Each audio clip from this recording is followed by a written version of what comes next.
Hey guys, Nick Hilton here from the Brotherhood Academy Radio podcast, and I'm coming on here with a topic that's been on my mind for quite a while now. I've been really pondering this and trying to figure out exactly what it is I'm trying to say so I can get it to you guys.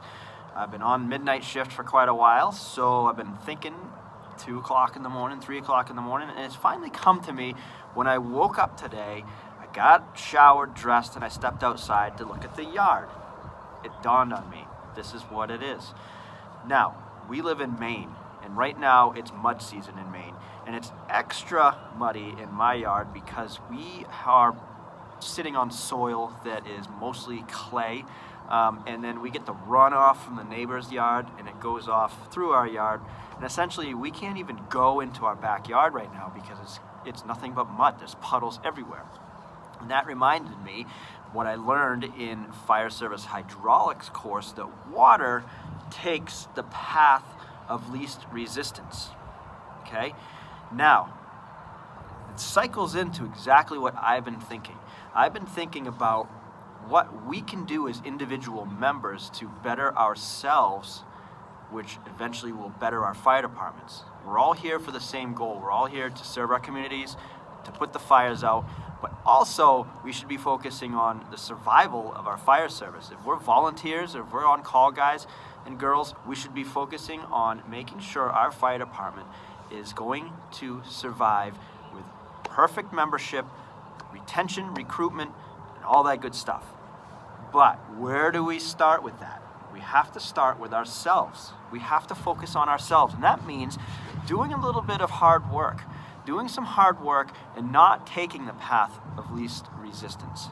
Okay, now, what I plan on doing in the backyard, and we already started last week, and we're going to get rid of this water.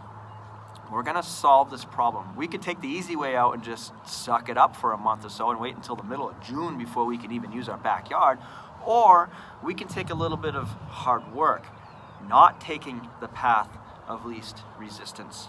So, what we've done is we planted 3 willow trees. All right, willow trees sop up the water. Next, what we're going to do is a little bit of hard work.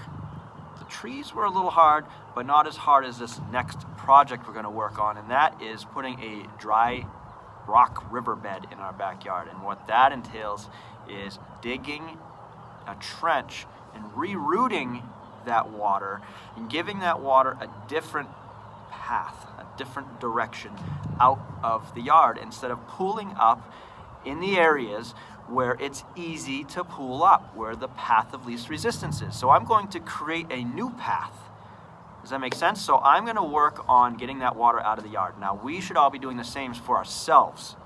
All right, we need to work on ourselves and get our own personal development up before we can focus on anything else with our fire department. If we want our fire department to succeed, if we want good leadership in our fire departments, we need to lead ourselves first. We need to take the path of more resistance.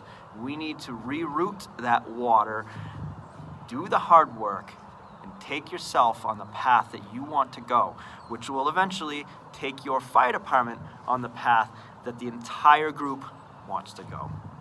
All right, remember, we are here to be part of something bigger than ourselves. And in order to be part of something bigger than ourselves, we need to improve ourselves first. Okay? I hope that message makes sense. Thank you for following. Thank you for watching. Time is valuable. Please share these videos. Please share the podcast. Listen to the podcast. Subscribe on iTunes or Spotify or on our website, brotherhoodacademyradio.com. Thanks, guys.